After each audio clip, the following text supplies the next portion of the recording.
Olá pessoal, tudo bem?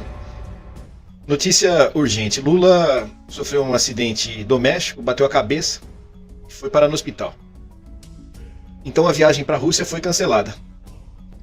Lula estava indo à Rússia para participar presencialmente da 16ª cúpula do BRICS e seria acompanhado dos seus ministros. Seria recebido pelo Vladimir Putin para um jantar. Acontece que esse ferimento que Lula sofreu na cabeça o impediu de ir. Você deve estar se perguntando, pô, mas o que aconteceu? Se você ainda não está informado, nós vamos explicar tudo direitinho aqui para vocês com detalhes. De acordo com informações obtidas pelo Plantão Brasil, o Lula deu entrada no hospital sírio-libanês com um ferimento corto-contuso occipital, que seria um corte na nuca, tá? O caso já foi confirmado pelo boletim médico da unidade hospitalar, tá?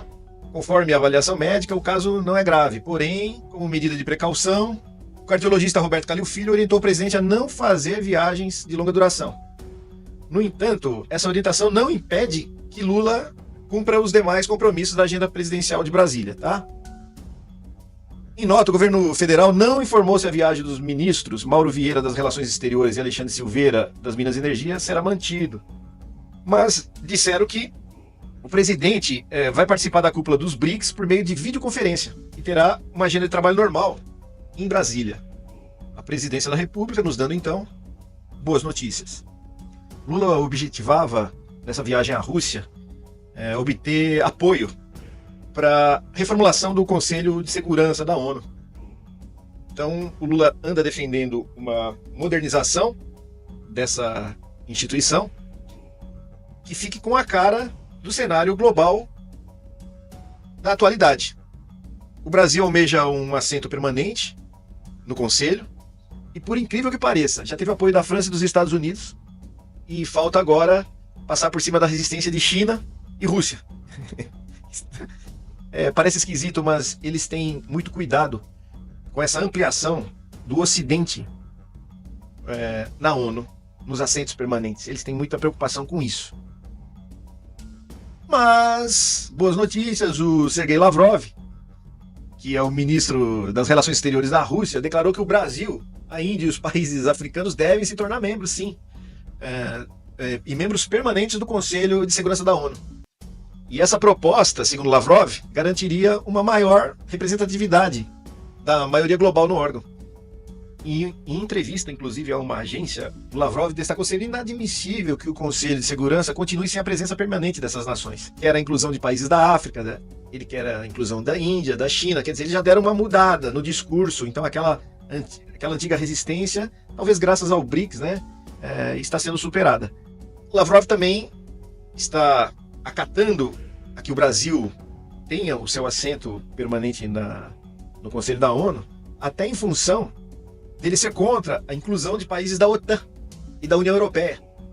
E ele já disse que isso é inaceitável, vai prejudicar o equilíbrio global, e ele não quer que a ONU seja aparelhada pelos países imperialistas.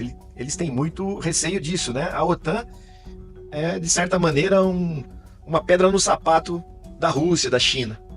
E essa declaração aconteceu agora, né? No momento que o Brasil tem se destacado no cenário internacional, graças ao Lula. Não foi graças ao Bolsonaro, época que nós nos tornamos párias, né? Não fazia nada internacionalmente pelo nosso país. Bem, Lula tem defendido essa governança global mais inclusiva e menos dominada pelas potências ocidentais. Então a proposta se casa com a proposta de Rússia e China. Além disso, Lula também queria discutir a questão da guerra com a Ucrânia. O encontro seria um meio de Brasil e China, que já propuseram uma negociação, incluindo Ucrânia e Rússia, para sentar numa mesa de negociação e resolver esse conflito, serviria para pressioná-los. E hoje o BRICS é um facilitador dessas negociações.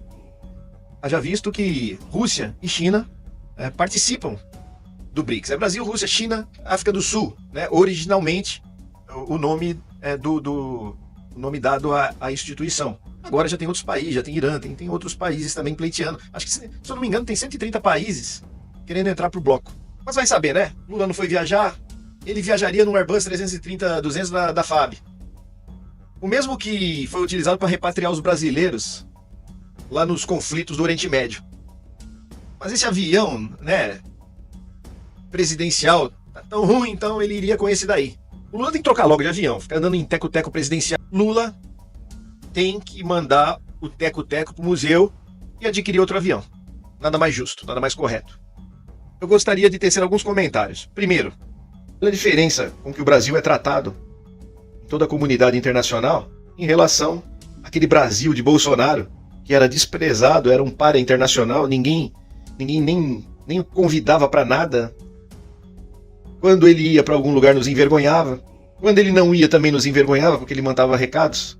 A diferença é muito grande. A diferença hoje, eu não sei como os bolsonaristas enxergam isso, mas eu, no lugar de vocês, sentiria vergonha.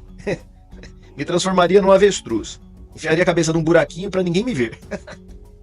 Uma enxurrada de mensagens bolsonaristas, tirando um sarro do presidente, desejando a morte dele, desejando que ele tivesse sido mais sério.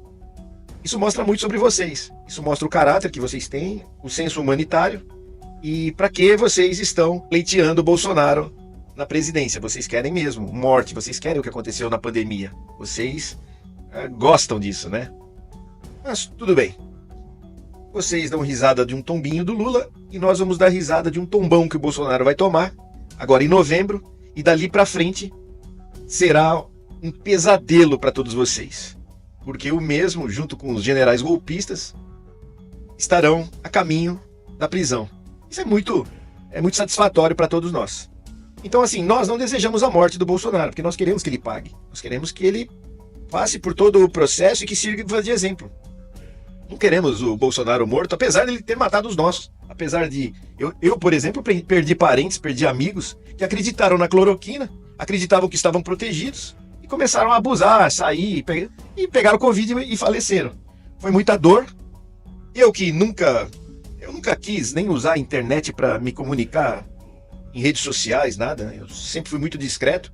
A partir dali, foi o marco inicial da minha luta. E começamos a difundir as ideias antibolsonaristas, porque bolsonarismo mata. E nós saímos para a luta pela dor que nós sentimos, por toda a pancada. Você vai falar, pô, vingança. Não é vingança. É para evitar no futuro que outros como ele, como por exemplo Pablo Marçal, que surgiu aí, venham a estar no controle de um país e venham a provocar mortes em massa novamente. Porque é isso que o fascismo faz. Ele provoca mortes em massa.